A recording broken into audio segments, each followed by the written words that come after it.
said, "What's not on it?" They said, "How is it getting to be?" "Oh, curve." I said, "Okay, that was obvious." John, I'm ready. I'm ready. I'm ready. I just want you to know. I'm ready. Well, let's not. I want you to talk to me.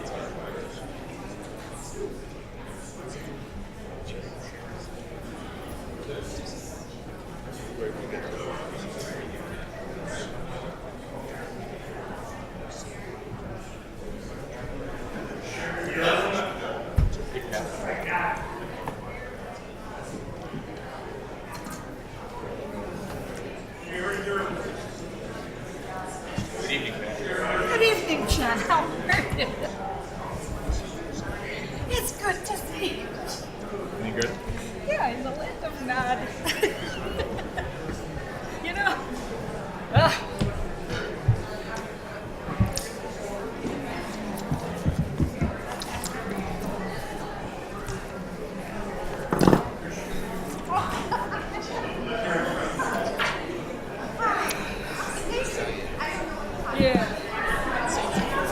John, how you been? Good.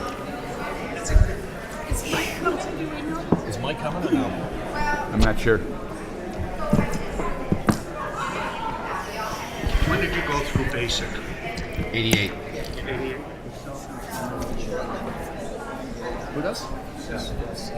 Oh, there you go. Yeah, it's 11 bang and Fort Benning. 11 bang and Fort Benning.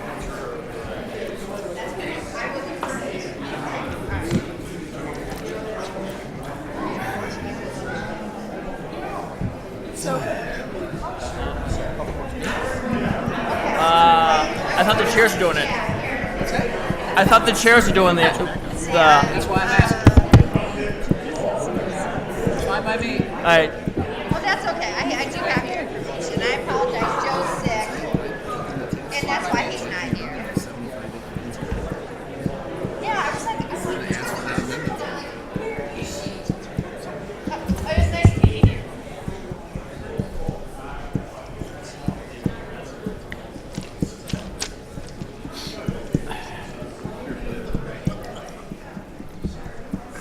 Papers are on order. Yeah, no. These are you. Are these all mine? All right. No, these are mine, right? This is mine. Call the meeting to order. Call the roll. Trustee Fenton? Kathy. Trustee Dodge? Here. Trustee Guerra? Here. Trustee Ruzick? here. Trustee Calandrello? Here. Trustee Carroll? Mayor Pico? Here. Please rise for the pledge. Pledge allegiance.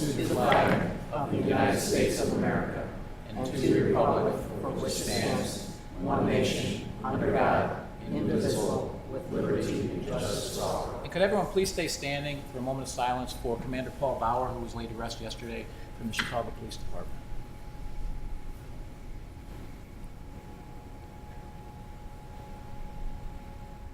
Thank you.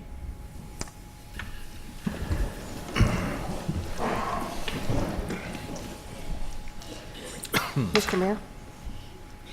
Could we have a moment of silence also? I don't know if we have to stand for the victims in Florida for the shooting at the high school. Sure. Yes.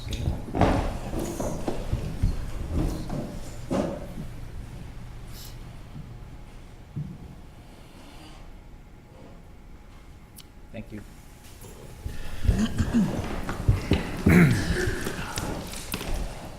That's your. I'm just giving it to you. Release of portions of executive session minutes.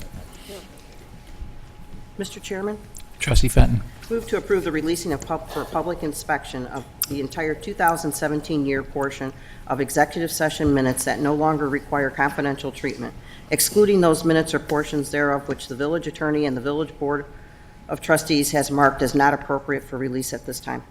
Second. Are there any changes? Call the roll. Trustee Fenton? Aye. Trustee Guerra? Aye. Trustee Dodge? Aye. Trustee Ruzick? Aye. Trustee Calandrello? Aye. Mayor Pico? Aye. Approval of February 5th, 2018 regular meeting minutes. Mr. Chairman, Trustee Ruzick. I move to approve the minutes of the Board of Trustees meeting of February 5th, 2018. Second. Are there any changes? Call the roll. Trustee Ruzick. Aye. Trustee Calandrello. Aye. Trustee Fenton. Aye. Trustee Dodge. Aye. Trustee Guerra. Aye. Mayor Pico. Aye. Catholic Charities raffle license. Mr. Chairman, Trustee Guerra. I move to approve issuing a raffle license to Catholic Charities of the Archdiocese of Chicago to conduct a raffle at their benefit event on Saturday, March 3rd, 2018 at Silver Lake Country Club. Second. Are there any questions or comments? Call the roll. Trustee Guerra. Aye. Trustee Fenton. Aye. Trustee Dodge. Aye. Trustee Ruzick. Aye. Trustee Calandrello. Aye. Mayor Pico. Aye. Appreciation Award, Parks Department.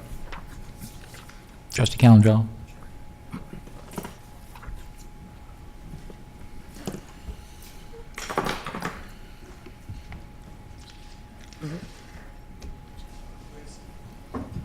So everyone else we had a little snow last weekend, and I think we just wanted to bring up a couple, right now, parks and public stream park things, that's what they're doing. So a lot of people don't know this, but parks have a lot of show role. Hey, Bo. Exactly what they do. Because public work doesn't look a lot, and they do a lot too. All the public work gets to. Well, these guys do a lot. We maintain all of the village train stations, all of the properties, pathway systems throughout. So I know we're 22 inches over the weekend. So did you ever see your family in no. Not for all week. Okay. Well, go to, never snow, back to, the best you can, that's a great job. So, I want you to put a pat back. We'll hopefully share this once we're in your office. If that's enough, but they, you will get it. Thank you so much.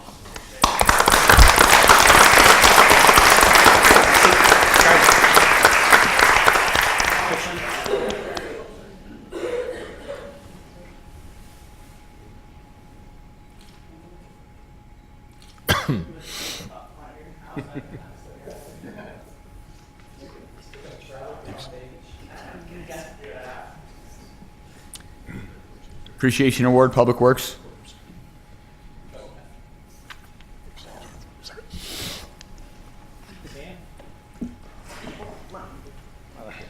All the public works guys and staff come out.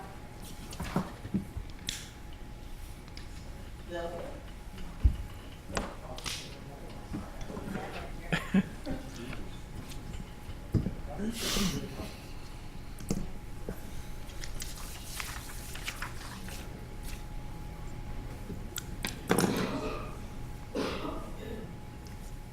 It's been a long time. How you doing? Okay, so Mr. Calandrello says Parks Department helped with all of our buildings, and all of our parking lots, train stations, et cetera. These gentlemen up here and ladies up here are the ones that are behind the backbone of what Public Works just did over this 9-day snow period with 22 inches of snow. They're the ones that are out there plowing the streets, hoping that, and they will boxes, sometimes those mailboxes are out there. And they're the ones that are out there while you're sleeping, and maybe you've heard the truck go by, but they're the ones that are out there. You got 2 major problems, there's 2 trucks. You got staff that stay behind, they wait for the trucks to come in, they got those trucks up and running. One of them was one of our big trucks that plows 143rd and 151st Street. Those are major trucks that can't keep up and moving. And tonight at committee, we just purchased the front end and the back end of the trucks, so that's you guys take both trucks. So I'd like to read the appreciation as an Orland Park Appreciation Award presented to the Village of Orland Park Public Works Department. Thank you to the men and women of the Public Works Department for their exceptional efforts to keep Orland Park streets safe and accessible when 22 inches of snow fell on Orland Park during a 9-day period.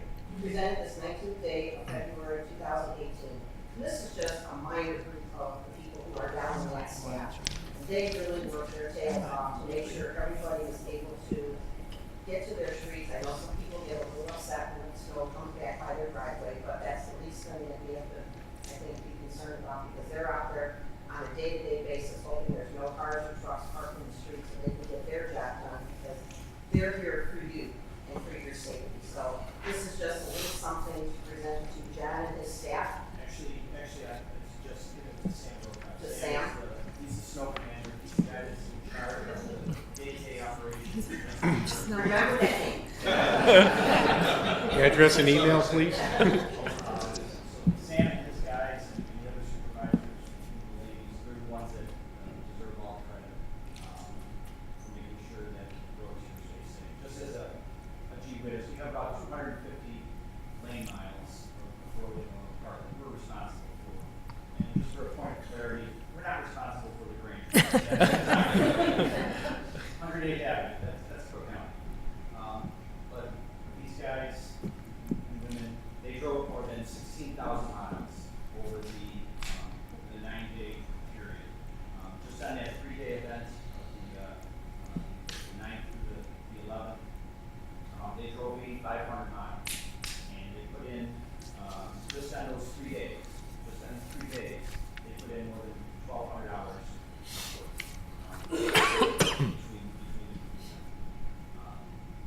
Sam is always there, these guys, they take time away from their family, to be here to make sure that the roads are correct.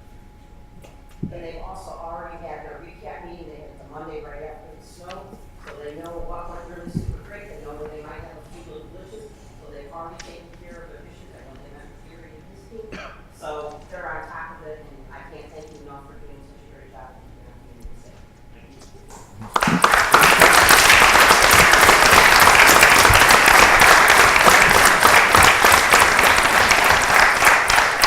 Can you guys blade? Not snowplow blade, but take it. Come on, Kevin.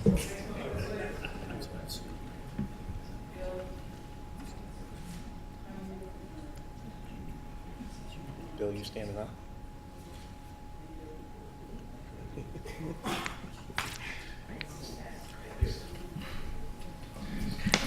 Thank you guys. Take care. Thank you. Thank you.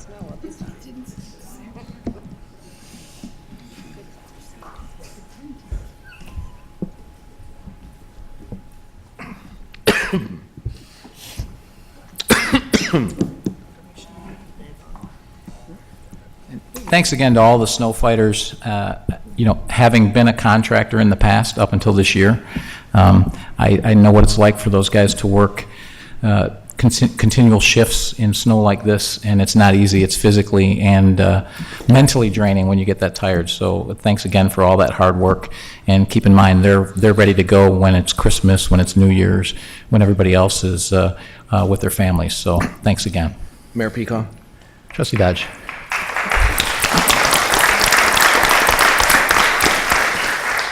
If the guys are short-staffed or tired, can we volunteer you?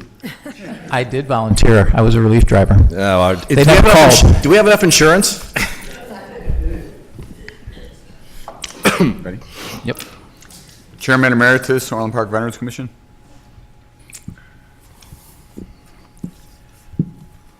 So Sal, could you come up? Excuse me.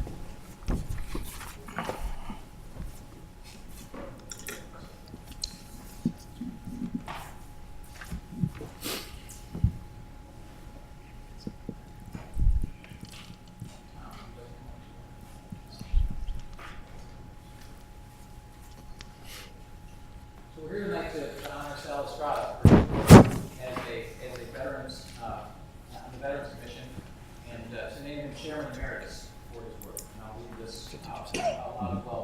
But with 20 years of service, being retired from the military, and all the time that he's dedicated to our Veterans Commission, it's been awesome. So to Sal Estrada for outstanding leadership and service to the veterans community in and around Orland Park, the title of Chairman Emeritus, Orland Park Veterans Commission, is bestowed upon you this day, February 19, 2018, by Mayor Keith Peacock and Orland Park Village Board. Thank you. Congratulations.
Orland Park Technology Commission appointment. Mr. Chairman?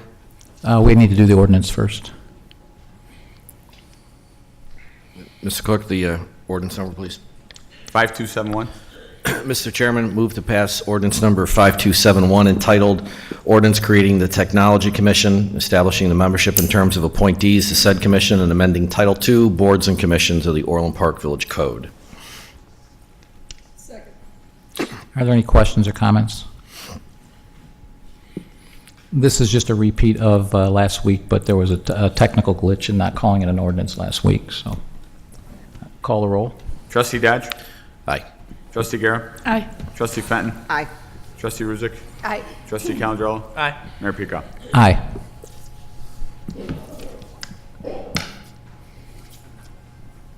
Technology Commission appointment.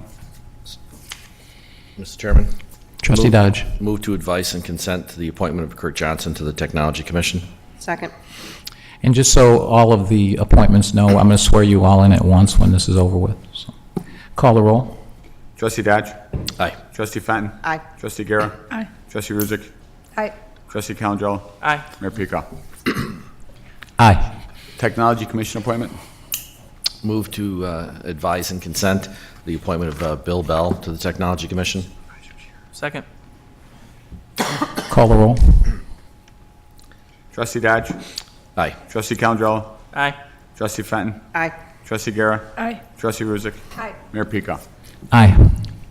Technology Commission appointment. Move to advise and consent to the appointment of John McCannon to the Technology Commission.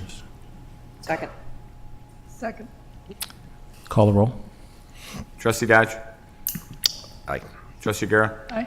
Trustee Fenton. Aye. Trustee Ruzick. Aye. Trustee Calandrello. Aye. Mayor Pico. Aye. Technology Commission appointment. Mr. Chairman, Trustee Dodge. move to advice and consent to the appointment of Mike Malani to the Technology Commission. Second. Call the roll. Trustee Dodge. Aye. Trustee Fenton. Aye. Trustee Guerra. Aye. Trustee Ruzick. Aye. Trustee Calandrello. Aye. Mayor Pico. Aye. Technology Commission appointment. Move to advice and consent to the appointment of Ed Guerin, to the Technology Commission. Second. Call the roll. Trustee Dodge. Aye. Trustee Ruzick. Aye. Trustee Fenton. Aye. Trustee Guerra. Aye. Trustee Calandrello. Aye. Mayor Pico. Aye. So a couple of gentlemen aren't here tonight, but Kurt, Bill, and John, could you come on down and I'll swear you in?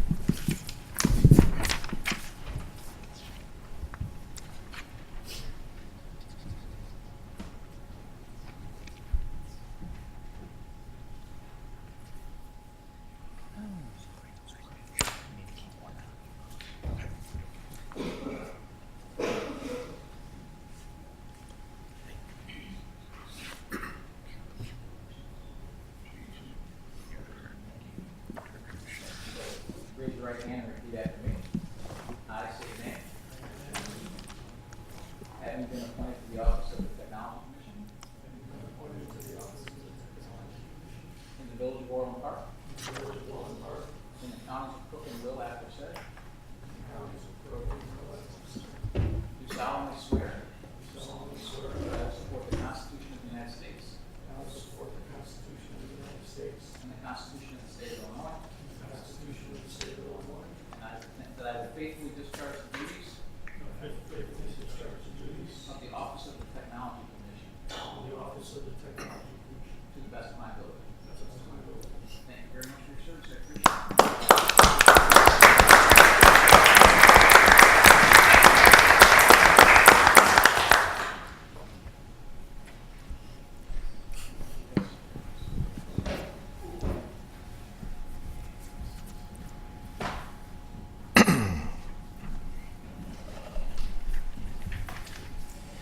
And just so everyone knows, this is a new commission, which is why there's so many appointments tonight.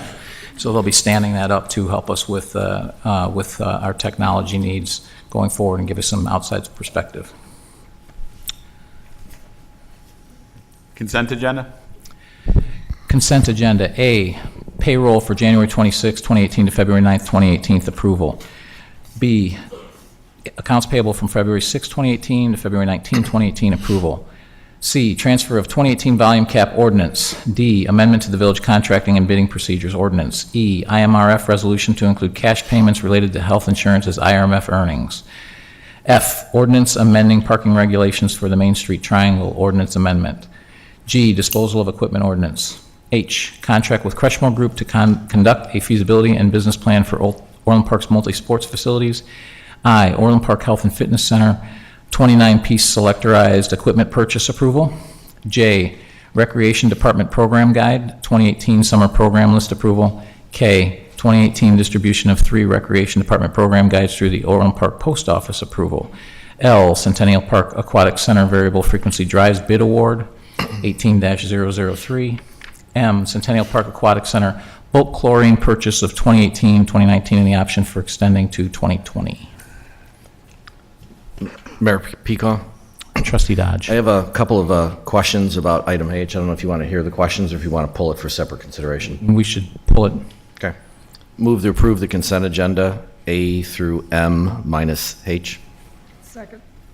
Are there any other agenda items to take off consent? The question is put as read. Call the roll. Trustee Dodge. Aye. Trustee Guerra. Aye. Trustee Fenton. Trustee Ruzick. Aye. Trustee Calandrello. Aye. Mayor Pico. Aye. Contract with Crushmore Group to conduct a feasibility and business plan for Orland Park multi-sports facilities.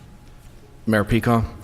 Trustee Dodge. Yes, we've talked about this with this outside advisor, that we would kicked around some ideas of looking at some other potential facilities. I'd like to just, get a quick perspective from the board if we're okay expanding that to make sure that's part of the first phase of work. I think there was an add option or there was an alternative originally proposed. Is that correct, Carrie? Hello, yes. Originally, there was an option to include 75 additional acres. There was no specific geographic location in the village, but it was to whether, after he did his analysis of our existing facilities, he could say, okay, now you're missing these things, and perhaps you might want to consider these things for future growth in the recreation programming for sports. Right. And that was an extra $5,000 that would have been added on to this Okay, contract. thanks. So my request for the board is that everybody's okay with it. Can we just go ahead and add that to this contract now? Are there any comments? I'm fine with adding it now. It's actually in the contract as an option, so we just need to exercise the option as it's already there. Seems to me like it's a good time rather than do a change order later. All right. Do we need a motion for that, or can we just do it as they pass? You have to have a motion, let's pull out the agenda. Okay, so all we need to do is direct staff to exercise the option, and then we can pass the motion as read. Mr. Chairman? Sure. Trustee Dodge. Move to approve a contract with Crushmore Group not to exceed, $35,000 for feasibility analysis and business plan for Orland Park multi-sports facilities, and approve authorizing the village manager to exercise the necessary contracts, including the option. Second. Any other questions or comments? Call the roll. Trustee Dodge. Aye. Trustee Calandrello. Aye. Trustee Fenton. Aye. Trustee Guerra. Aye. Trustee Ruzick. Aye. Mayor Pico. Aye. Intergovernmental agreement. Mr. Chairman, Trustee Ruzick. I move to approve the addendum to the intergovernmental agreement between the Village of Orland Park and the Illinois Department of Transportation for intersection improvements to U.S. Route 6 Southwest Highway at 179th Street Brook Hill Drive intersection improvement, IDOT contract 60Y2673. Second. Trustee Guerra. Yeah, I have a question on this. Have the contracts been awarded as work scheduled for this intersection? No, not yet. Now, do we know if they've gone to bid? It's been an ongoing thing for at least 3 or 4 years now. That's why I'm wondering. Right, I do believe their intention is to start construction this year, which is why we're amending the IGA to include the water main work as well. And the pipeline underneath the road Yes. is... Yeah, we actually, there was a meeting, I believe, last week to meet with the pipeline folks as well, to make sure all the interested parties were advised of the improvements to start this year. Thank you. Any other questions? The question is put as read. Call the roll. Trustee Ruzick. Aye. Trustee Calandrello. Aye. Trustee Fenton. Aye. Trustee Dodge? Aye. Trustee Guerra? Aye. Mayor Pico? Aye. Saritaj? Mr. Chairman, Trustee Rizik. I move to recommend to the village board approval of a site plan, preliminary landscape plan, elevation, special use permit, and variances for the Saritaj redevelopment project located at 2 Orland Square Drive in Orland Park, as recommended at the February 13, 2018 Plan Commission meeting, with the following change to the special use amendment. I move to approve a special use amendment for the Orland Square plan development to allow construction and operation of a movie theater and for a commercial development that exceeds 50,000 square feet, as cited in the preliminary site plan motion, subject to the condition to be expressed in an amended special use ordinance that the soon-to-be vacated Sears Department Store, and Sears Auto Center not being developed for the movie theater by the petitioner be redeveloped by petitioner only for retail uses, including entertainment and restaurant uses, excluding such uses as banks or other financial institutions such as payday and title loan businesses, private clubs, recreational uses, health swim clubs, offices, hotels, motels, etc., unless approved in advance by the village. Second. Questions and comments? Mr. Chairman? Trustee Fenton. I just have a comment. I will be voting no, just because I did request that this be put off for 2 weeks so I could get some more answers to my questions. So that's it. Any other questions or comments? Mr. Mayor, Trustee Calangelo. I was just wondering what was the reasoning or who requested it to be pushed to board today? Is there a pressing reason why we need to do that today? So I think I can answer that.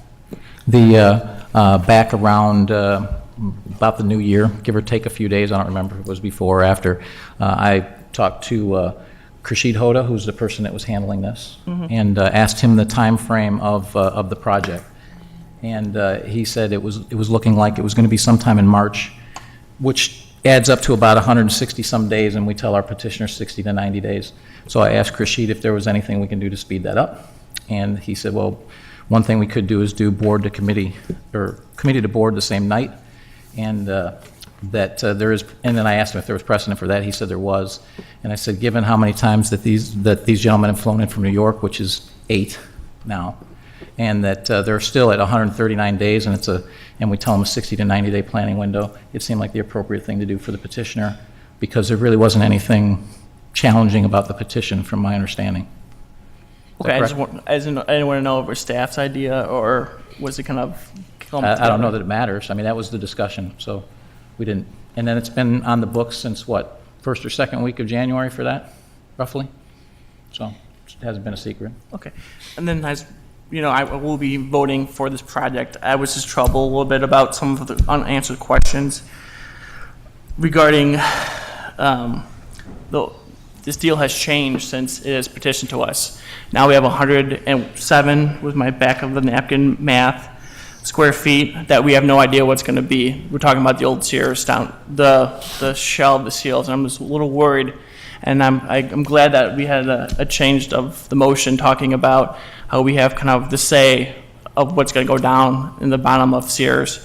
I'm still going to support it, but I'm a little troubled that what's going to happen is we took their first offer of this movie theater, and we didn't push back at all. We didn't ask for major changes. We didn't say, what's your second option? They told us there's no second option. So what I hope doesn't happen is their second option, we have to take it. I mean, we have to take whatever they give us, because that's what we did with this project. So I'm glad we can say no, but then the problem is they're going to say, well, this is it or nothing. And I'm just a little scared and concerned about that. But I think it's a good quality project that we took. We took their first offer, so be it. I think we could have did a little better, but I guess I'm going to vote and pray that it works out, and I hope it does for all of us.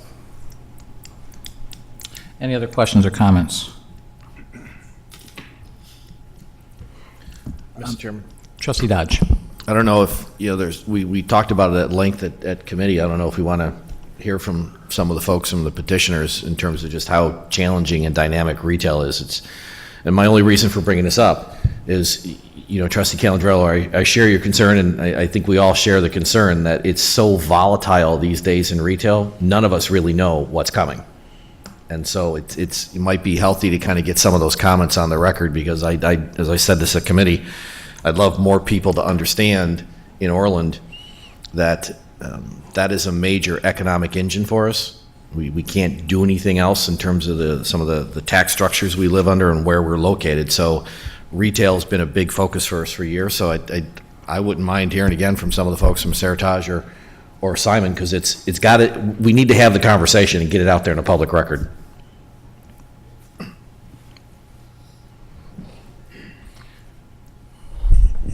Hi, good evening.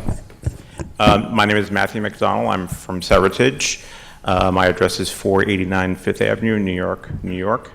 Some of the items that were discussed at the earlier hearing had to do with the challenges that not just Orland Park has, but any location for healthy retail and healthy tenancy. The proposal that's put forth now has the AMC Theater as the anchor to the redevelopment of the Sears box. What we're seeing in larger and larger numbers is that when a department store anchor closes, it's very often replaced by an entertainment or a movie theater tenant.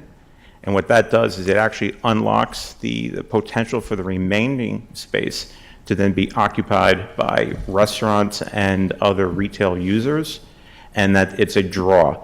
What I have today with accompanying me is Fred Heichman. He's our Senior Director of Leasing. He can speak a little bit more to the dynamic environment that we're in with regard to retail and restaurant leasing in the United States. Thank you. Hello, I'm Fred Heichman. I'm with Seritage. I'm based in Northbrook, and appreciate the opportunity to talk today. We are very excited. We have been working I've been with the company relatively, not as long, but we have been working on prospects to join the theater.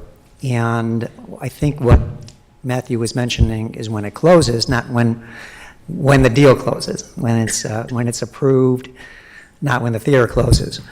And when it's approved, that is when a lot of the entertainment uses and different restaurants and retailers that we're working with to complement those other businesses that are open at Orland Square Mall, that's when they put us more on the top of their pile of locations that they're looking to very carefully select and choose to open up their new businesses. Once they do know that. The reason is because until that happens, they don't know if they're wasting valuable time in working on a deal, going to a lease transaction, hiring architects and hiring attorneys, until they do know that theater is actually going to be a reality and that theater is committed. We're here today to tell you that the theater is committed wholeheartedly, and that we have been working very diligently in bringing other businesses to join it of all shapes and sizes of those categories that I've mentioned. So, I don't know if you wanted to add anything. Sure. I believe, as Trustee Dodge has mentioned, it's a very volatile environment, and one of the things in a great center like this that we have been lacking is food.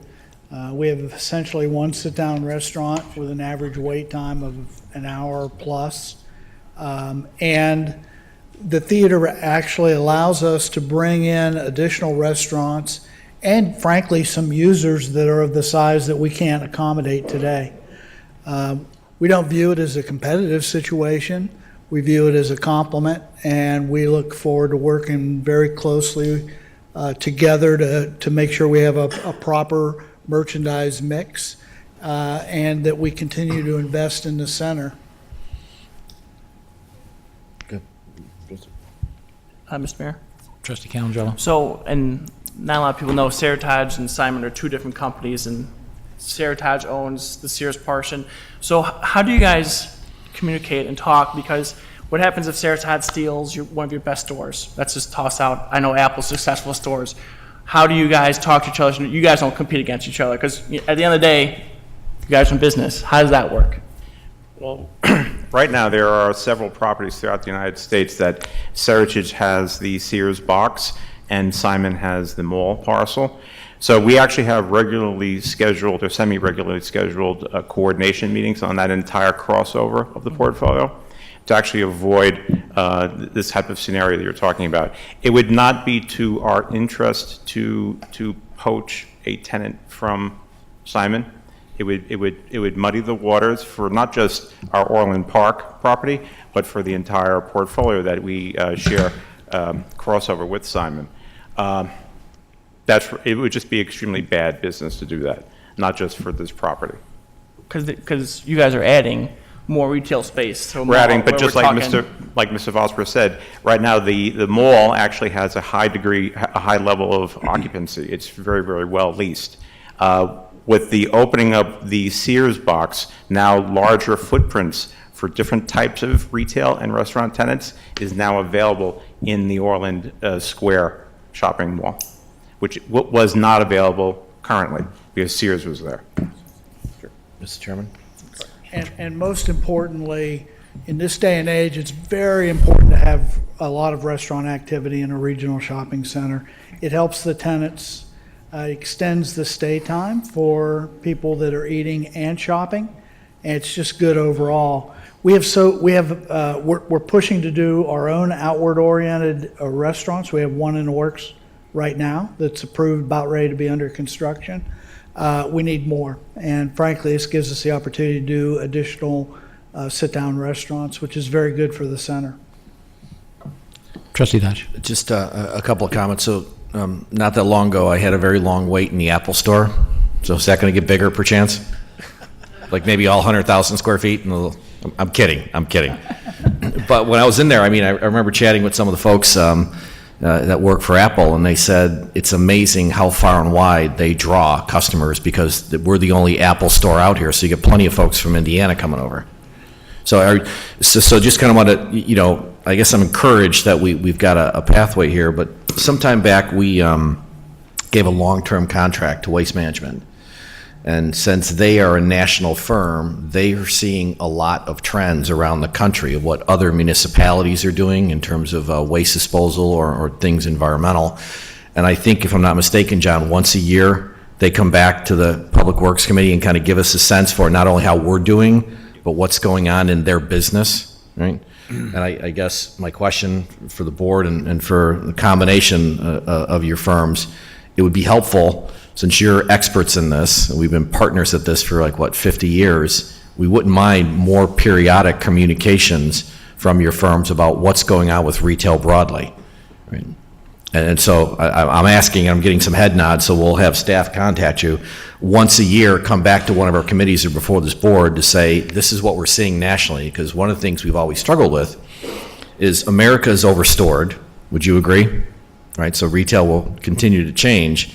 We are probably not overstored, so as a municipality, it's to our advantage to work to press our advantage in terms of being the retail center everybody wants to be at. So I just want to kind of open that up. If the board's welcome, have them come back once a year and say, this is what we're seeing nationally, because you guys have access to data we don't. So take that as a yes? Yes. Okay. And I guess from my perspective, I plan on having regular meetings with the mall as an economic driver. And, one of the first meetings we had actually when I took office, I think I actually met with you before I took office, to start that relationship because it is critical.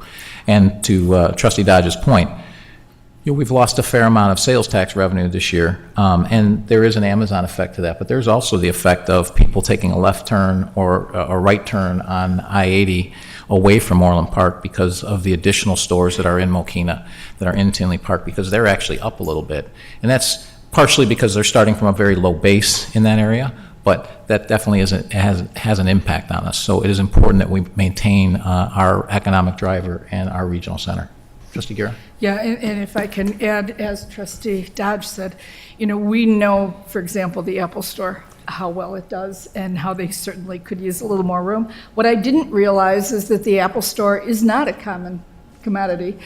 Speaking with my sister in Mobile, their closest Apple Store is in Atlanta. I'm sure there's other stores, retail outlets that do not have a presence in the Midwest and Northeastern Illinois that perhaps could come. And I think this plan shows how willing we are to work with you And we'd like to continue that mission and get some wonderful things accomplished there that we can all be proud of. Mr. Chairman? Trustee Fenton. I know I'm ticking you off, but whatever. Just out of curiosity, when do you think you'll have a plan for the lower level? We are developing a preliminary merchandising plan, which is very, very similar to the upper level, except that its exterior mall corridor connection goes to what could be considered the back side of the mall. It's very similar at this time to the upper level, and that could be shared with the board as soon as possible. I mean, it's a draft, it's a preliminary version. What's the percentage of restaurant versus retail? Oh, I would say we're looking probably at about like maybe 35 to 40% restaurant, because we want the restaurants to be facing outboard on that side as well. And with the introduction of the corridor and so forth, it's not that much. It's a smaller percentage of the square footage than 50. Bless you. And how soon will you be working on that part of the plan? Oh, we are going to be working on that very soon. I mean, we're going to now look at the entire building holistically when we submit our plans for construction. We're not going to be submitting them bifurcated. It'll be the entire building redesigned and repositioned for that. So that'll be part of the package that we begin to commence immediately after this process of approvals. Like I said, it bothers me that it's been moved so quickly, and I understand where the mayor was coming from about the number of days and things like that. So I wish you all the luck and the best luck, and I hope you can get all those retailers that, for the square footage and everything. Thank you. I just have a problem with the process. Okay, Not your thank you. project, the process. Thanks. Yeah, Mr. Mayor? Trustee Ruzick. Just one question. When do you anticipate opening the theater? It's a rather lengthy construction period due to the nature of the foundation, since it's on those columns and it overhangs what's currently now the merchandise pickup station for the Sears. We are thinking it'll probably be within the first quarter it could be in the last quarter of 19, but more likely the first quarter of 20. Okay. We look forward Depending upon weather and conditions of that nature. Sure. Well, we look forward to you starting and finishing. Thank you. Trustee Gira. If I could, Fred, you're in charge of leasing. Did you have some information that you wanted to share with us about locales that perhaps you're talking to now? Is there any information that you're able to share with us on potential tenants? Yes, I mean, we are talking to some specialty retailers that are in home furnishings that I think would be good down on the lower level. We're talking to various restaurants that are in other premier regional malls that are alongside an AMC and would only come to the center to be alongside the theater as part of the mall, connected to the mall, as opposed to the theater being outside of the mall. And those restaurants are in some of the malls, ranging from Oak Brook to, up to Vernon Hills and so on. We're dealing with, I had a meeting last Friday with an entertainment use, without sharing too much about it, but it's an 8,000 square foot user, not an anchor by any means, but it'd be fun for the family. And we're looking to create a lot more fun for the family types of uses as we're finding the experiential part of people frequenting the malls. And also, Trustee Dodge, I'm a state committee member for the ICSC, International Council of Shopping Centers, since 1990. They've kept me on board there, so I look forward to, talking to you. I work very closely with the leasing people at Simon. We talk all the time about different concepts as well, and we're looking to try to get it taken care of as soon as possible. So we could say also that we don't just have a potential deal with the movie theater when I'm dealing with the prospects, but we actually have them committed. And we have the support of what I consider a partnership with the Village of Orland Park, and then also with the people at Simon. Yeah, I'm sorry, Mr. Chairman. So one of the things that's been, we've talked about for years, I mentioned this earlier at the committee meeting, that I had this conversation at least a decade ago with Mayor McLaughlin about how retail was changing. We could see it then, and it was all about experience. and entertainment and supporting uses to retail. So as we continue this discussion, you know, when we have these kind of meetings, I would certainly like to keep sharing this for the people of Orland Park so they understand what we're doing and why we're doing. Context always matters. So it'd be helpful for you guys to come back and say, we're seeing this naturally. You're not the only ones that are suffering with a compression in let's say, department stores, right? So we want to keep that dialogue going. And especially your experience with experience and what folks are changing with classic malls into something new, let alone while we all deal with an online effect. Any other questions or comments? So I'll finish with my comments. I appreciate Trustee Calandrello's points, but I guess there was a lot of this going on of we can do better, we can do better. Well, one of the critical things to understand with private equity is they have 260 Sears locations, so they can go to other locations as well. So they're trying to put a lot of chess pieces on the board where they have potential deals, where are their best opportunities. So this is what worked for them here. That they felt would be most successful, and they've been successful elsewhere. One thing, they answered all of our questions as we went through as far as the building and everything else. Everything we asked them to do, it's an over $40 million investment, and they didn't ask us for any money, which is very unusual for investments of this size. They're coming into Orland Park because Orland Park is a great place to invest. That's the message here. The leading redeveloper of department stores in Seritage, the largest mall owner in the world in Simon, the largest theater company in the United States in AMC, chose to come to Orland Park, chose to invest in Orland Park. That sends a very strong message to all of the other retailers and all of the other businesses about how vibrant Orland Park is. So you should take that message and take it to heart, because it sends a very strong signal for Orland Park and will help us develop not just at the mall and keep that vibrant, but also elsewhere. With that, the question is put as read. Call the roll. Trustee Ruzick. Aye. Trustee Dodge. Aye. Trustee Fenton. No. Trustee Guerra. Aye. Trustee Calandrello. Aye. Trustee Carroll. I'm going to abstain because my work commitment kept me here late and I didn't hear most of the presentation. Mayor Pica. Aye. Motion carries 5-1 with one abstention. Thank you. Good luck. Congratulations, gentlemen. Ready? Yep. Landscape management and maintenance. Madam Chair, Mr. Chair, Trustee Calandrello. I move to approve awarding RFP number 18/001 for the years 2018, 2019, and 2020 to Christie Weber Landscaping Chicago, Illinois, at a cost not to exceed I'm sorry, Mr. Chairman. $227,908 per year, with the possibility of extending the contract for the 2 additional years in the amount not to exceed the proposed rates. I got distracted by the audience. Second. Not yet, Pat, thanks. So the motion has been moved and seconded. Any questions?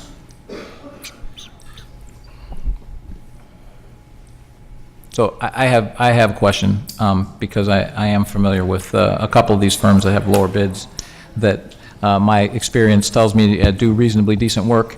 And then there's a couple that I definitely agree are outliers on the low side that I can understand why they were discounted. But it's the 7th low bid out of the group. So if you could explain, kind of the rationale behind how we got to Christie Weber from all of the others. Well, some are obvious. We performed RFP versus an invitation bid for specific reasons. When you come out with high dollar projects such as this, one of the proposers bid $500 for every single site. So they did not do their due diligence. We know that we're not going to get a good product. Some of the lower dollar amounts were out of consideration. One, based on the fact that some of these companies are based out of a house. Doing research on them, they have no business address. Their business address is just a house. They show no locations anywhere else. When you start getting up to some of the local businesses, I personally have had dealings with some of these companies on village projects that they've walked off of and we've had to finish. That precluded those companies. We got to Christie Weber, we interviewed 4 companies. Christie Weber, we did an interview with multiple departments between street department and Parks and Grounds. We included a horticulturist. They presented very, very well. They have an impeccable reputation. I believe they did about $38 million in business last year. They have extensive experience on large roadways. One of the main things we spoke of in the interview was we wanted to stress safety, especially with all the aesthetics on the Grange Road now. I no sooner had the word safety out of my mouth than they pulled out their protocol plan for every truck and how to shut down a lane. They do it all the time. They reference the point in times that would be non-peak, so it's less invasive to traffic. As we went on, they offered other information on possible cost savings, changing kind of what we proposed as far as mulching to a mulch monitor program, which possibly, if we agreed with, could save $15,000 to $20,000 on that end. They did present the one option that the entire team found very appealing as far as how they would perform the work, which was to have one crew on site 5 days a week, a 4-man crew. So at all times, we would have people on property. So if an issue did arise, we could have it addressed instantaneously. Another factor, as was mentioned in committee earlier tonight, the village has spent an extensive amount of money on LaGrange Road to improve that shopping experience. Some of these companies that did come in with lower dollar amounts, last year we spent roughly $167,000 on the roadway medians and right-of-ways. We added over 50 sites to the scope of work and expanded the scope of work. And at that lower dollar amount, the team just didn't feel that they could get it done and give us a quality product that LaGrange Road and all of our other sites deserve. Are there any other questions or comments? Mr. Mayor, Trustee Garrett. if I may, after working with Parks Department for some time, I think the due diligence and experience that they bring to the table with these different contractors could save us a lot of trouble in the long run. I would certainly accept their recommendation. Any other questions and comments? Mr. Chairman, Trustee Calangelo. I just want to repeat what Trustee Guerra said. You know, Gary goes into detail with all these companies, and when we talked about this, he kind of was very almost giddy of how much of the product and how much of the quality when again this particular company, and almost staff will learn from them also. So it was one of those things where he was very excited about not only the service that we're going to have, but also some of the rub-off fact into our Parks Department. So I put trust in them for this. Anything else? I have a question. Sure. Trustee Ruzick. Have we dealt with Christie Weber before? Have we personally? I personally have Has not. the village?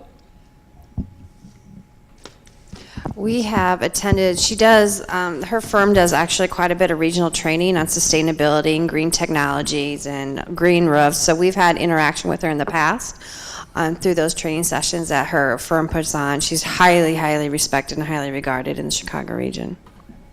And did we check references? We did. Any other questions or comments? Okay, the question is put as read. Call the roll. Trustee Calandrello. Trustee Carroll. Aye. Trustee Fenton. Aye. Trustee Dodge. Trustee Guerra. Aye. Trustee Ruzick. Aye. Mayor Pico. Aye. Amend Title 7, Chapter 4, number of Class A liquor license. Mr. Chairman, Trustee Fenton. ordinance number, please. 5276. Move to pass ordinance number 5276 entitled an ordinance amending Title 7, Chapter 4 of the Orland Park Municipal Code regarding the available number of Class A liquor licenses issued by the Village of Orland Park, Cook and Will Counties, Illinois. Second. Are there any questions? Call the roll. Trustee Fenton. Aye. Trustee Calandrello. Aye. Trustee Dodge. Trustee Guerra. Aye. Trustee Ruzick. Aye. Trustee Carroll. Mayor Pico. Aye.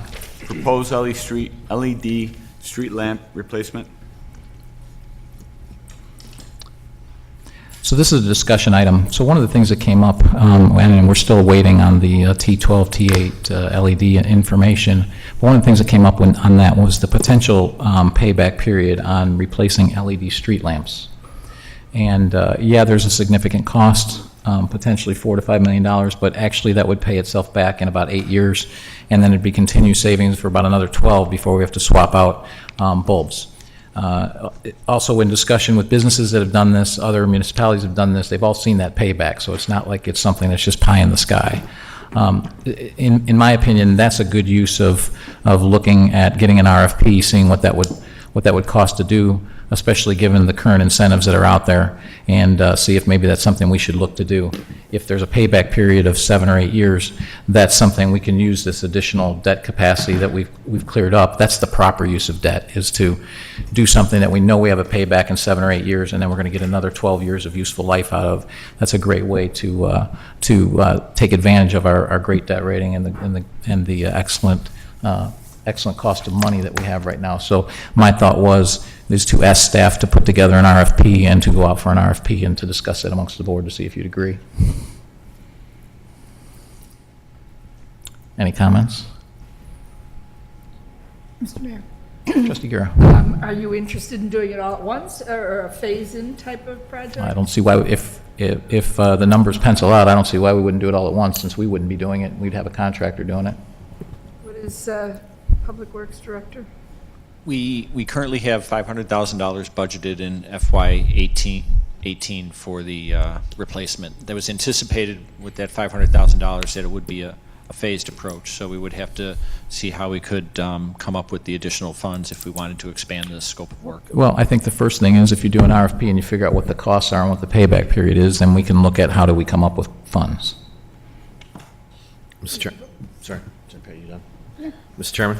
Trustee Dodge. I don't have a problem with the idea, and if we come back with the assessment and there's the total cost of ownership makes sense to spend the money and do it all, no problem with that. So quick question for you, John. So on LED for street lamps, my association with LED is the color of the light. So, for all of us who are, I don't say, went to high school last century, it might be a shock to go to LED street lamps and from the color of light we're all used to. It is a different type of light, but there is some variability, some flexibility in the type of LED that you're using, as well as the equivalent wattage that you're using. Yeah, so where I'm going is, I think it makes sense for a lot of reasons to do this. I think it makes sense for a lot of reasons to look to make sure the math is going to work, but I also don't want us to put a lot of money into this and then, because I would recommend 1-800 call the mayor when they're upset about the color of the streetlights. They I already want to have make that sure we number. message this. I say, since he funded the program. They have that number for everything. So I just like you see where I'm going, John. I just want to be careful with this. Absolutely, and I don't do anything without first testing the waters. I try and be very methodical in the recommendations that I make.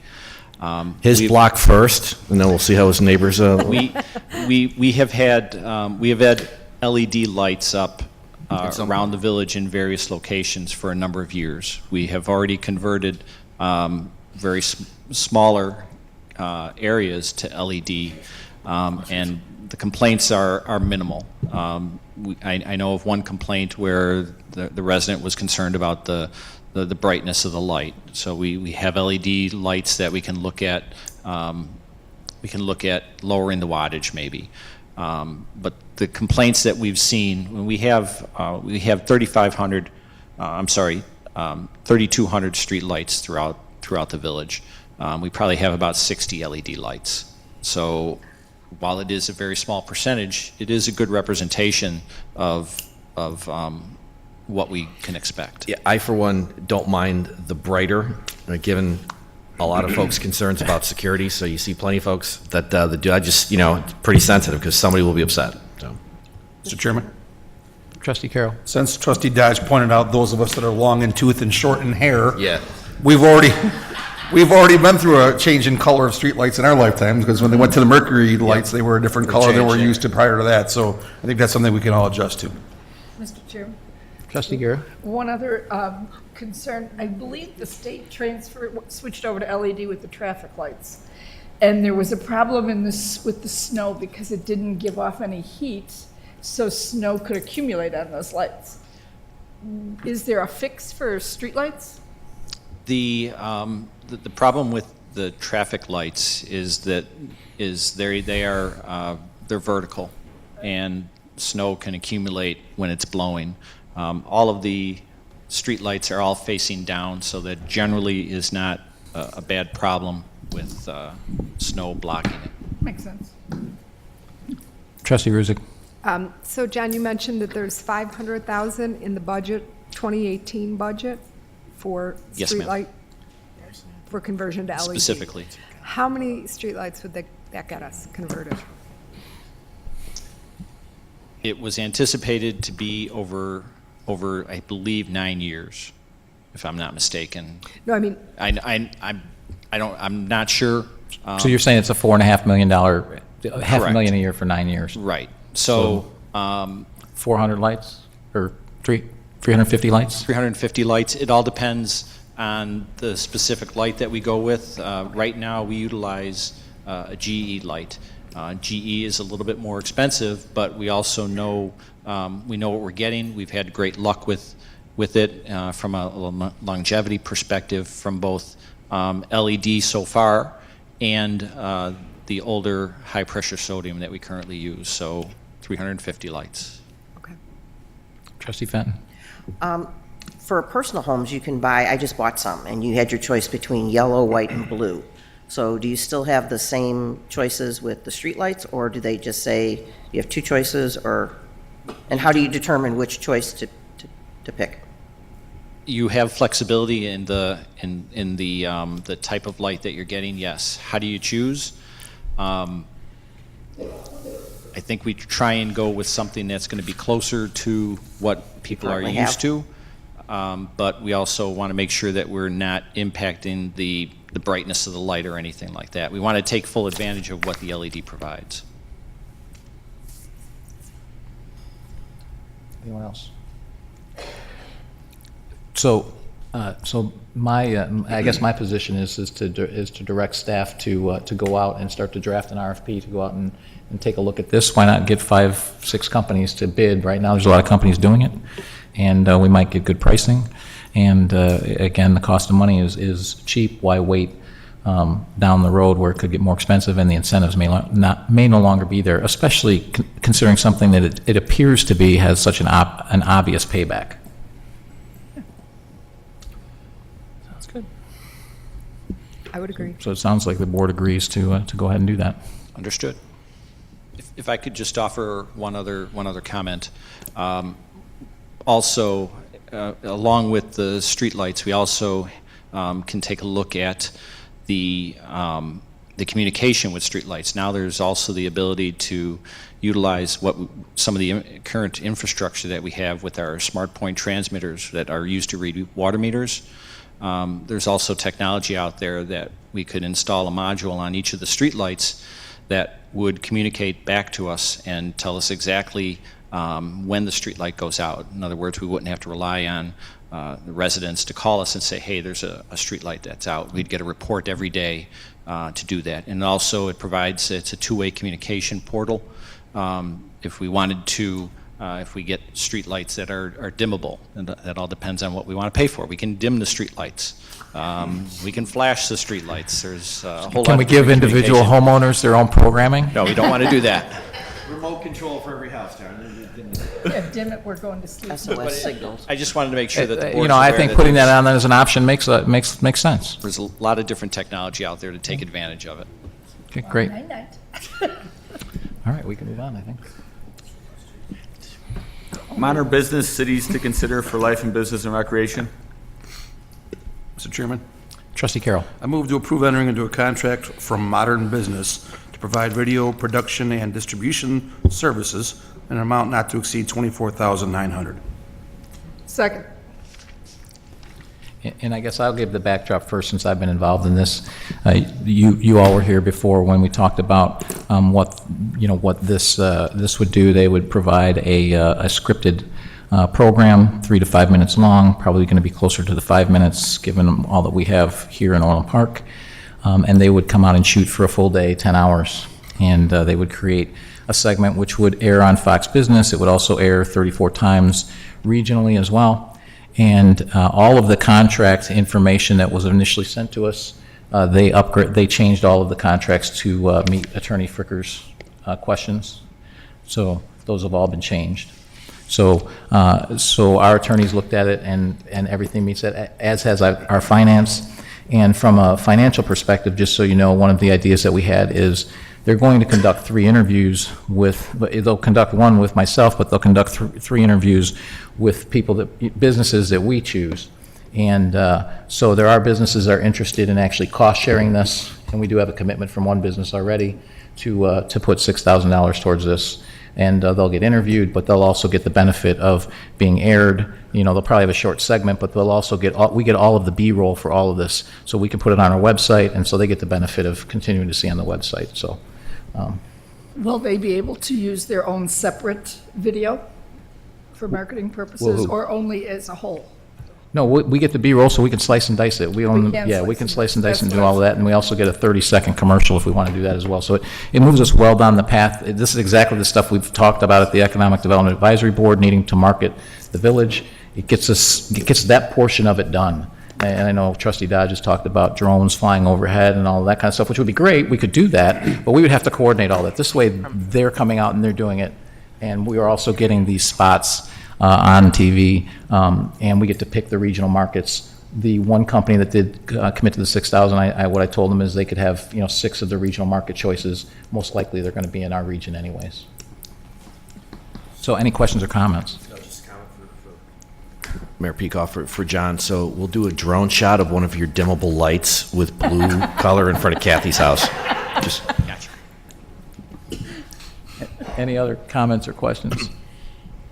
All right, well, the question is put as read. Call the roll. Trustee Carroll. Aye. Trustee Garrett. Aye. Trustee Fenton. Aye. Trustee Dodge. Aye. Trustee Ruzick. Aye. Trustee Calandrello. Aye. Mayor Pico. Aye.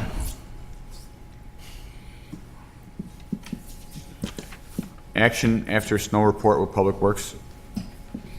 So this is again a discussion item. Given that we had obviously a major snow event, which we gave some people some awards tonight for tremendously hard work. Thought it was important that Trustee Fenton talked about the after-action meeting that we had, but I also thought it was important for that after-action meeting to be discussed with the entire board. So if people had questions, we could answer those. And so John's going to just speak about that, some of the lessons that we learned from this and potential changes that we're going to make.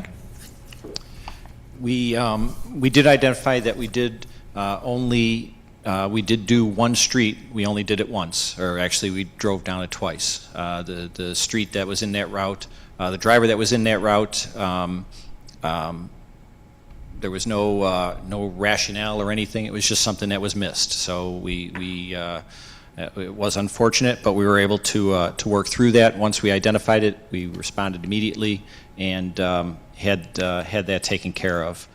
The majority of the complaints. John, could you just step back just for a second and just kind of give us a summary again of all the, I know you talked about it a little bit earlier, but just give us a brief summary of all that we actually accomplished in this to start with. Sure. What we had over the 9-day period, we had 22 inches of snow. But I'd like to focus on the 3-day period from actually the 8th through the 11th. The event actually started at 6:30 on the 8th, and staff worked throughout the day and night all the way till Saturday at 6:30. And then again, we had to start again for a second event that occurred on Sunday. In total, staff worked over that weekend, that 3-day weekend, over 1,200 hours just on that event. They drove 8,500 miles during that event, and we also utilized contractors. Contractors spent more than 500 hours working, and we, just as a gee whiz fact, we use 200 tons of salt. One of the things that's interesting about large snow events is that our salt consumption actually goes down. And that's because we're more concerned about pushing the snow as opposed to laying down salt to try and melt it. The drivers, the support staff, everybody did an awesome job in making sure that the streets were ready to go. We received right around 70 or so calls with concerns that ranged from my street wasn't done. The majority of those are during the event. One of the challenges that we have is expectation during an event that we're able to be everywhere at once. Physically, we can't be, so somebody has to be first and somebody has to be last. We try and rotate where drivers start and where they stop, but at times, just from a logistics perspective, it's not really reasonable. Just because where they have to go to, it makes sense that they start in one location. Okay, so and this is for everyone's education here, the public's education, I think the board knows this. One of the things that we do is we hit the roads the first time and we clear the centers of those roads. And one of the complaints we heard a lot in this particular event was it's not pushed all the way to the curb. And in a typical event, John, correct me if I'm wrong, typical event, we curb it at the end of the event. It's one of the last things that we do. But in this particular case, we didn't, because we had about 3 feet already there, and we would have buried everyone's driveway, not to mention potentially damage equipment. One of our challenges with large events, especially on courts, is where do we put the snow? When an event starts, we're always just doing center passes. Our goal is to make sure that the roads are at least generally navigable. We focus on the arterial roads first, roads such as 143rd Street, 151st Street, and once again, we are not responsible for LaGrange Road. We take a lot of heat, and many of the complaints that we get are for streets like LaGrange Road that are not our responsibility, and we notify the state when we do get those calls. But our focus is on the arterial roads, and then we have 6 routes that are specific to the arterial roads. And then our next focus is on the primary roads and the secondaries. We have 17 routes that take care of those. And while courts are, we have many of them, courts and dead ends. We have over 500 courts and dead ends. And we utilize contractors to assist us with that. While they're important to us, they are lower on our priority because we have to make sure that residents, emergency vehicles, and users can get out to the LaGrange roads when LaGrange Road is plowed. Any questions or comments from anybody? Yeah, I'm sorry. What I'm wondering is, because as you said, the board is pretty familiar with this information, and we know what a great job Public Works does and was recognized for tonight. Perhaps this is some information we should, or could, and I think we probably have in the past, put on the Orland channel so that residents understand, cul-de-sacs and that are not the top priority, as you said, 143rd Street, 151st Street.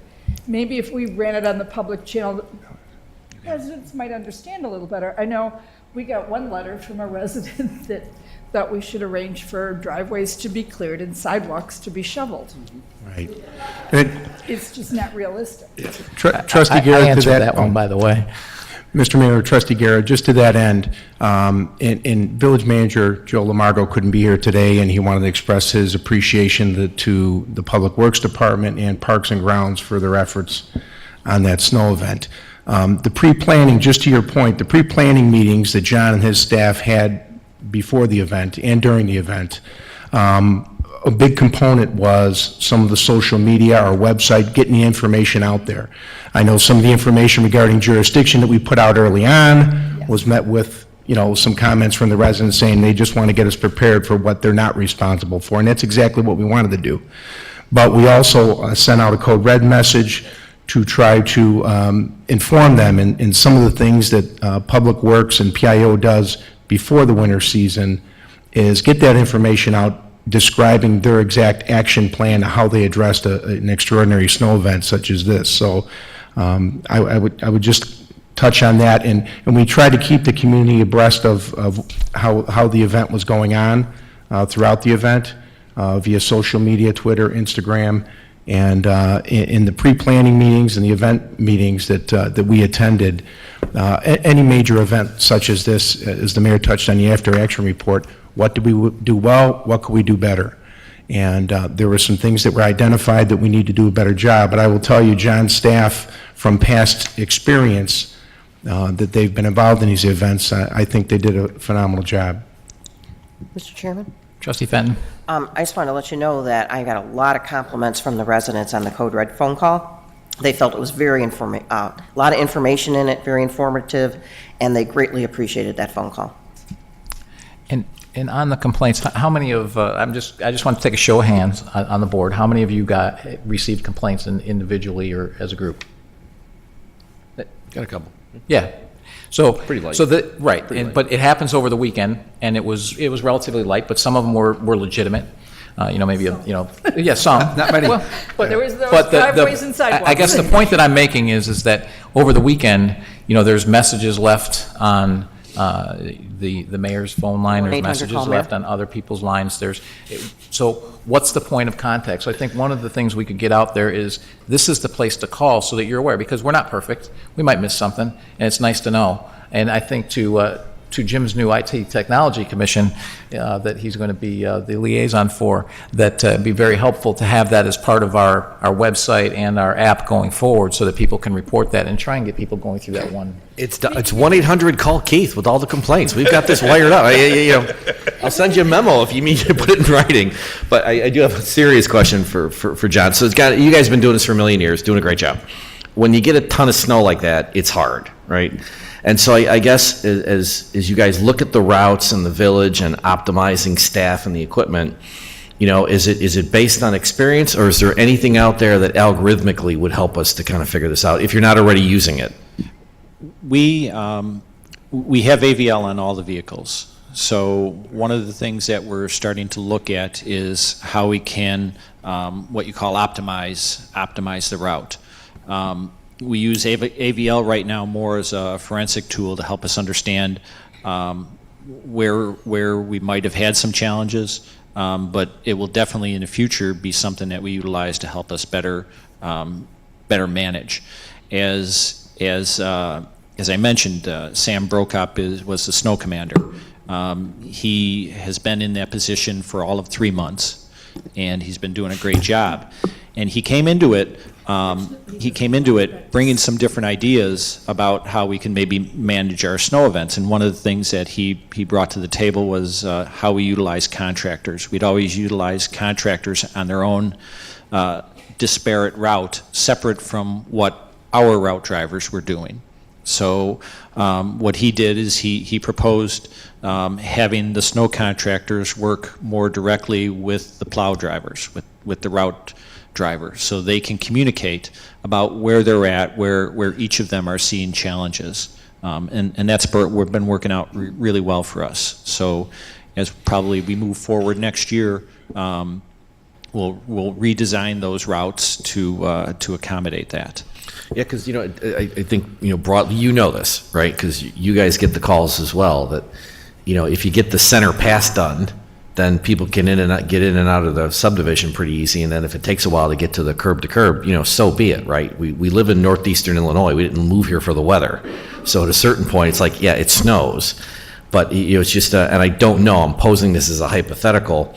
Can we determine if there's a better way to get faster through all of the center passes? And maybe that's a route selection issue, and maybe you guys already have it worked, but that was the question I had.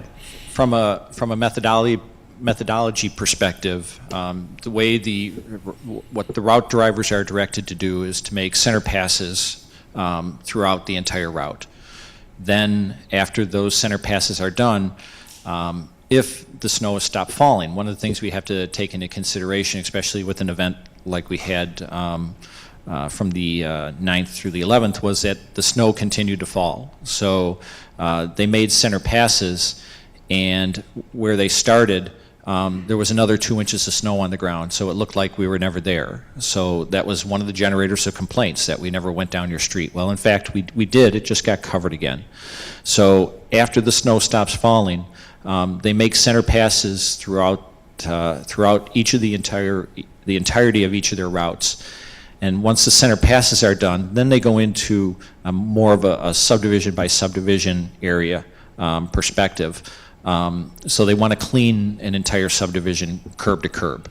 And then once that subdivision is done, then they'll move on to another subdivision, just because logistically, residents, when they see a driver go down one side of the street, when a resident sees that, they expect that they're going to be on the other side of the street in the near future. Some of the challenges that we have is residents, unfortunately, sometimes leave cars parked in the street. We have on Courts, we had significant problems with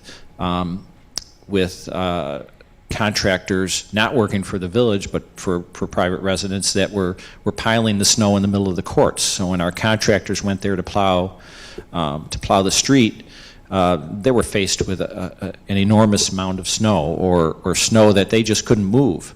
So we had to bring in our larger trucks. In fact, we brought in loaders on Saturday to help dig out some of the courts and to help push back snow from the curb line. One of the challenges with the contractors is they're using smaller equipment because it has to be more maneuverable than ours. It can't push as much snow, so we need to make room. So we use the loaders to push back the snow away from the curb, and that generated some complaints from residents because when we pushed it back, it covered the sidewalk that they had previously shoveled.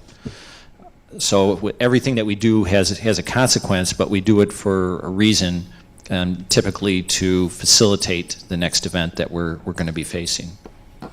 So John, one of the questions on the contractors, because this came up with the cul-de-sacs, and as you know, I'm very familiar with this particular piece of the snow event and small equipment having a tough time in big events. So we were out, I think it was about 1 or 2 in the morning, the first night, and then I believe, did we go out about the same time the following night as well? Yeah, or did we go out early? Contractors were used 3 times for the that. first 2 nights, the big snows. They were used the twice. big snow, they were used twice. Yes. So the question I have is, because I honestly don't know, I would just go when you call, or send my guys out when you call eventually, and it wasn't me. But the snow stopped at 6 on Friday, and then I think we went back out like at 1 p.m. So what had happened, to your point, is there were people that were hit at, say, even if it was at near the end of the route at 6 or 7 a.m., and then it snowed until 6. So they might have had 7 inches, 6 inches on the ground, and they're not seeing a truck again until 7 the next morning. And so obviously they're thinking, hey, I was never touched, I'm buried in 7 inches of snow, et cetera, et cetera. Is there any way that we can condense, if we know we're calling them out, that we can condense them a little bit closer to where the snowfall was? Yeah, one of the challenges that we face is with the contractors and with our staff is that we can only work so long. Right. From a staff perspective, we have an A-team that consists of 23 drivers. So they're the main fighting force. They're the men and women that we want to have out there more at the end of the event to make sure that we're able to get the cleanup done in a timely manner. We have what we call the B team, consists of anywhere from, depending on staffing availability, anywhere from 8 to 13 drivers. They're the ones that are used kind of as a placekeeper. They're out there taking care of the main streets to make sure that they remain passable through the event. So the A-team, they'll work anywhere from 10 to 14 hours. Contractors will do the same. In an event like this, we knew that we had to call the contractors in early. Once we knew the volume of snow that was going to be coming down, We wanted to make sure that we got the contractors in there, knowing that we would have to bring them back again. But we wanted to get them in there so they would have a fighting chance to move the snow. So when there was 2 inches of snow on the ground or 4 inches of snow, we wanted them to be pushing that to the curb line. They had to go home. We had to bring them back again to do that final cleanup. So it was just a logistics and timing issue that we had to deal with on when we could bring them back. And we brought them back in conjunction with our A-team so they could, again, work together. So we had one contractor and one person in a route. So it was more driven by the fact that you want them working with our A-team or with one of our plow teams than it was specifically the contractors? Correct. Okay. Mr. Chairman. Trustee Carroll. First of all, something that Assistant Village Manager Keating brought up, I thought the social media advance work we did was helpful because I was monitoring some of that as well. And when the mayor asked if we got complaints, yeah, I got complaints, but almost all of them were for non-jurisdictional problems. LaGrange Road, like Mr. Ingram pointed out. But I noticed that this time, when someone would make a comment about LaGrange Road or a county highway, before any of us could even respond to it, it was being attacked by other residents. They had seen what information had been put out previously by staff. So I think our social media advance work paid off dividends this time because obviously some people got the message. Some people never will, but some did. And then just a thought for the future. I don't know if our AVL technology allows us to do it yet, but it might be kind of neat in the future if we have another big event to take that AVL data and put it over the map of the village, and we can kind of watch how that route plays out. Because I think if the residents see how many plows we have on the ground at any one time, I mean, it would really be something to see. We have been in discussion with our AVL provider. Mm-hmm. I would love to be able, when we get a call or a concern, I would love to be able to show them what we can see, which is that dot moving around, which is the truck, so they can see, where they're going, where they're at. Right now, we don't have the ability to capture that in like a video type format. We can do a screenshot, but it's just a line on a piece of paper or a line on a screen. But I believe the vendor is looking at some ways to do that. But I don't know where it's at, and I don't know if it's anytime soon. More of a down the road kind of thing. It'd be kind of interesting to see. And to the point of the IDOT complaints, I believe one of those complaints was very legitimate, and I think from the snow stopped at 6 on Friday until 3 a.m., there was a 2.5-mile stretch of LaGrange Road that was untouched by IDOT. And our team reached out to IDOT, said, get someone out here. They said, oh, we've been there, and no, you haven't. And they were out there by 6:30. So that kind of communication is important. And sometimes it's the residents' complaints that point it out because our guys are not necessarily driving LaGrange Road, but somebody can go out and check it out. So I think that's important. So they did a great job with that. Any other comments? Thanks for doing this, John. I think it's important for the residents to hear that we go through all of this, and it also helps inform them, which hopefully in the future will reduce some of that volume of complaints as well, because they'll understand that there's a lot going on, and we are on top of it.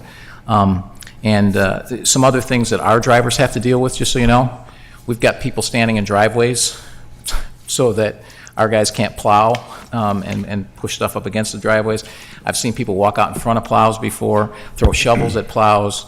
I found out the other day, we had an incident in my company where we actually had someone assaulted. It happened to be, that time, Sergeant Keating that showed up to handle that. So the drivers do deal with a lot, and residents need to realize that drivers are tired, they're doing the best they can, and nobody wants to cover your driveway, but we all have to deal with it. We all have to keep clearing our driveways 3 or 4 times. It's part of living, as Jim said, in northeastern Illinois. If you don't like it, well, stay in Illinois because we need you to stay here. But in the wintertime, you can go down to Florida.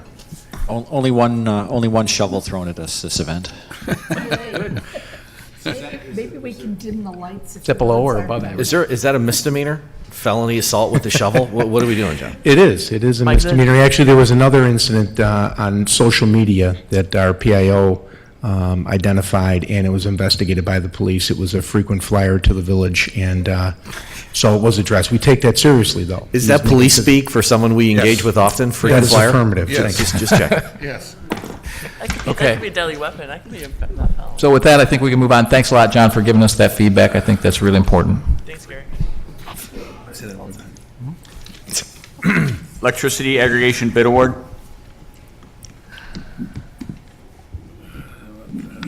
Mr. Mayor, if I just, Who's going to move it first? Yeah. I'll Chairman? entertain a motion. Mr. Chairman?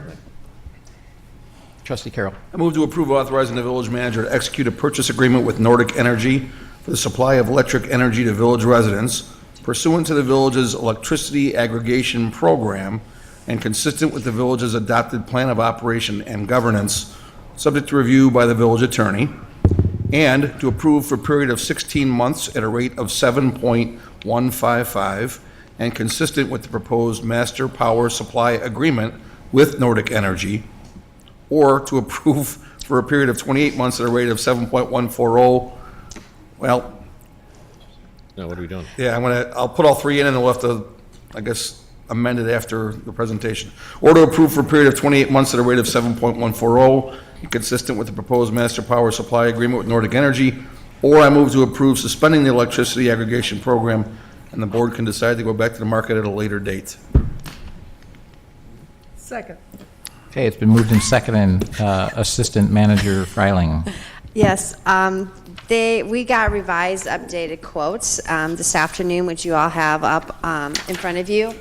We also have NIMEC, who we have partnered with for quite a few years.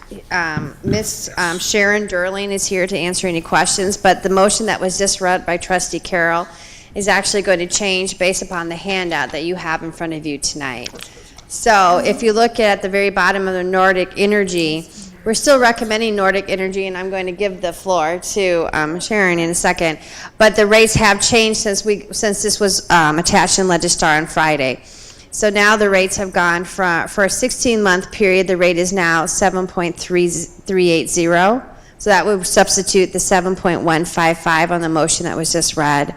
Or for a 28-month rate, it goes from the 7.14, which was previously read, to 7.365 as well. And we do have our NIMEC representative here to explain the program to you and what our recommendation is tonight. Hello, Mayor and Trustees. I'm Sharon Durling of the Northern Illinois Municipal Electric Collaborative, and I was set to explain a few things, but it sounds like you're fairly well on track. And to be clear, those were indicative prices that we asked suppliers to present to us last week, just to give you an idea of where the market might be. And today, firm executable prices are presented. It's a commodity that trades, daily, so prices are only good for 24 hours, thus the change. And there's also this time Nordic came in with a 36-month term. And the rate, as you see on the updated sheet, is 7.285. Do you have the same sheet as I do? Yeah. And a couple things, let me be clear. Your term expires in May, and these terms, for example, when they say Nordic Energy 12 months, that's fixed from the start to the finish. It doesn't change. The 16-month term, again, that also is fixed. All 16 months, it would be that one single fixed rate. So I'm here to respond to any further questions. I could explain more, but you've been through this before. And I would just make we're recommending the 16th month because that will get us in line with ComEd's rates.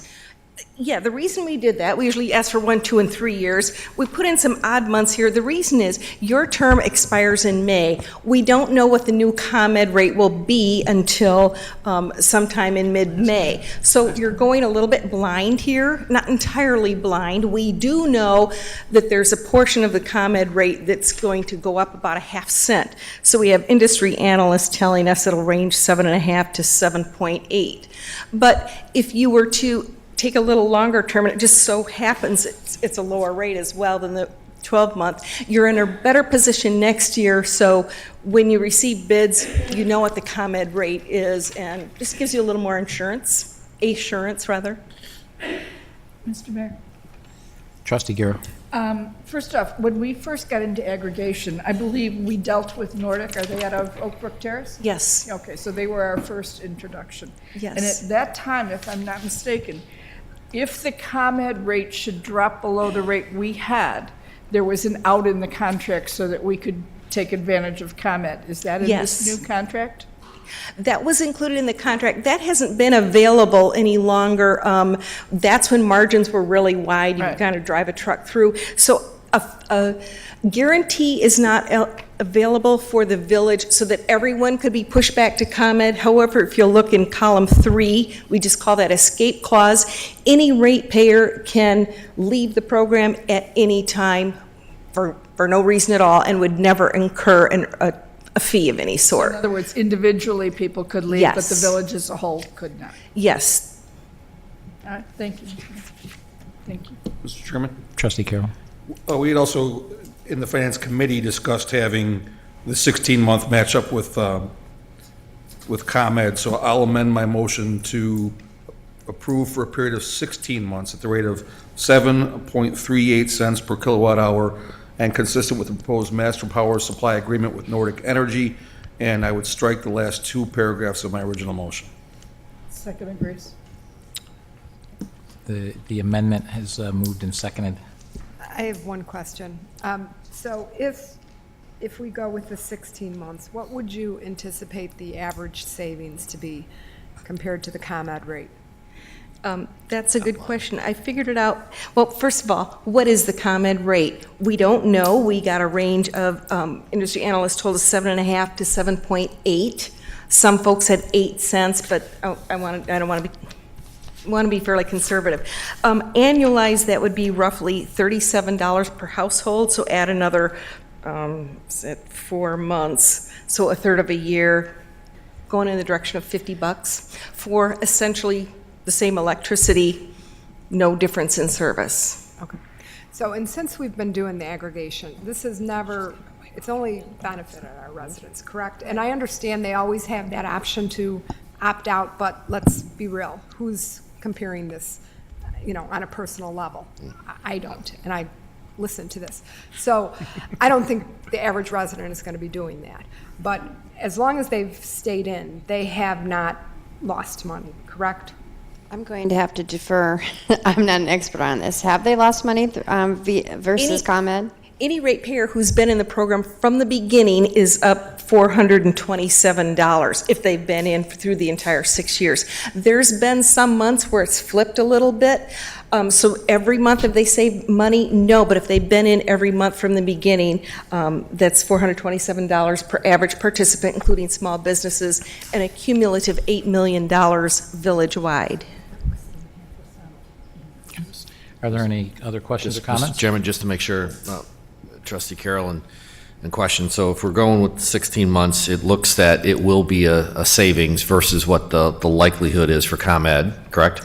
That is correct, yes. And as Carol just pointed out, everybody could get out whenever they want, if they wanted to. Not the village, but an individual. They can, and if I make an aside, the ICC, which has no skin in the game of what folks do, Illinois Commerce Commission, did a study that was published in Cranes this past July. Interesting, the average ratepayer who didn't participate, in the Village Tech program was paying, sit down for this, 24% above the ComEd rate when folks go on their own. You get a frequent flyer mile, frequent gift certificate, and you don't pay attention that it's floating upward. And I just bring that because, I mentioned the 427 savings, but according to the IC study, which was shocking and kind of sad to me, the average is paying 24% above. That's in another, on their own, in their own individual contract. So that is a loss of $155 per year. So one thing you're doing for the folks that are too busy or not paying attention, if they're not enrolling on their own, It's a good deal. it's a big service, I think. Good deal. Yep. Mr. Chairman? Thank you. Trustee Carroll. I will point that out as well. One of the comments I've gotten a lot is our last provider, another company with a very similar name, set up shop in Orland right after we signed the last agreement. So I just asked staff that, if this motion passes, that we make sure we put it on our website clearly that the aggregate provider that we're dealing with is Nordic. And if anyone calls you, it's got to be somewhere conspicuous where they can find it. I know we're working on our website, but I can't tell you how many phone calls I've gotten from somebody where they changed one little bit of the name and they think they're dealing with the village's aggregate provider and they're not. So I just want to point that out, that we need to get that message out. Any other questions or comments? So first to call the amendment to approve for a period of 16 months, if I can get my thing to scroll, at a rate of 7.38 cents and consistent with the proposed master power supply agreement with Nordic Energy. Call the roll. Trustee Carroll. Aye. Trustee Guerra. Aye. Trustee Fenton. Aye. Trustee Dodge. Aye. Trustee Ruzick. Aye. Trustee Calandrello. Aye. Mayor Pico. Aye.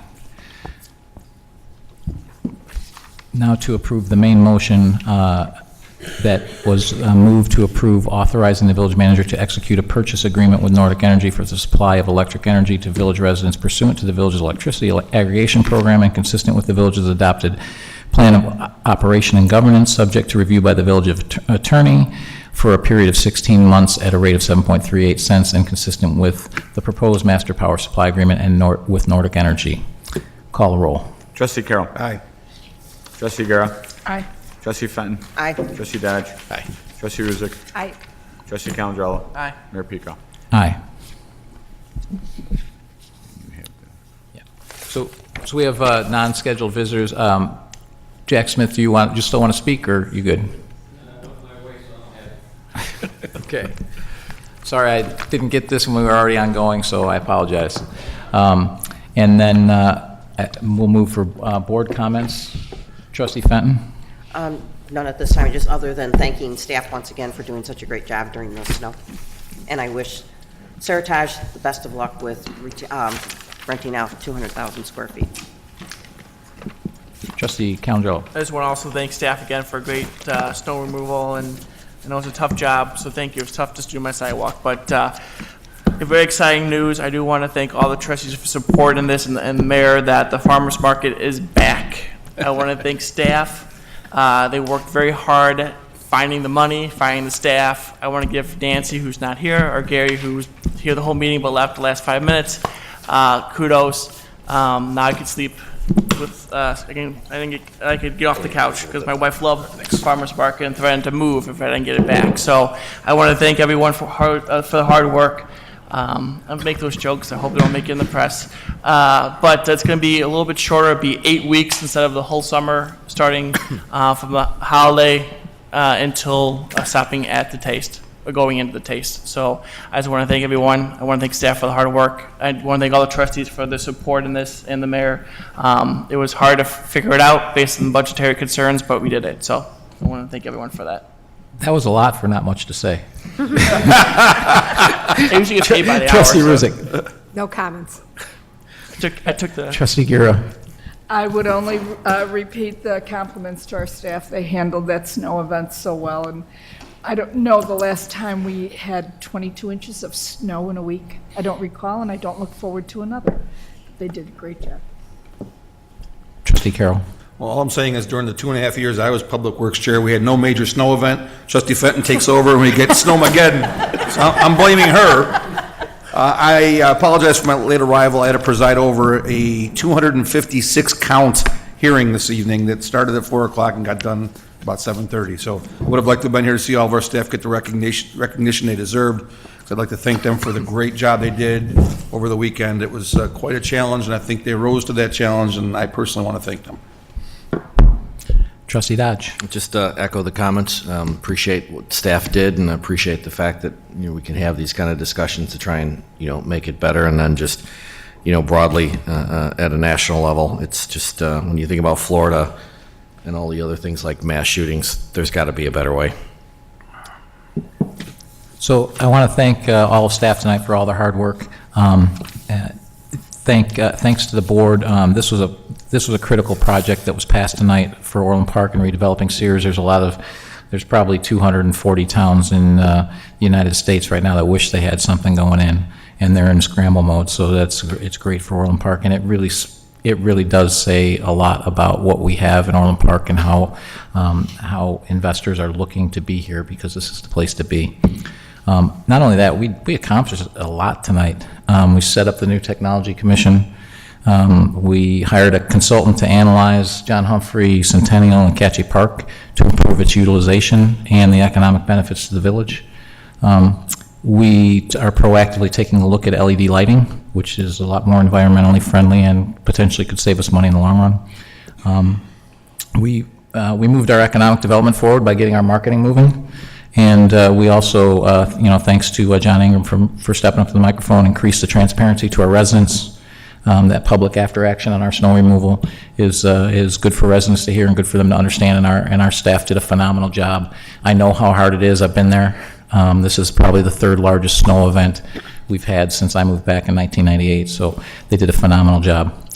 With that, I'll take a motion. No executive session tonight because the Village Manager Lamargo's not here, and they were all his items. So I'll take a motion to adjourn. So moved. All in favor? Aye. Aye. All right, that was easy.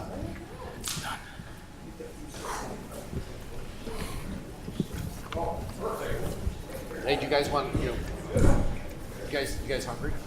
We got no, there's food in there. City barbecue brought some. Yeah, there's city barbecue. It's in, and we got a ton. Anyone who's here who wants some, go get some.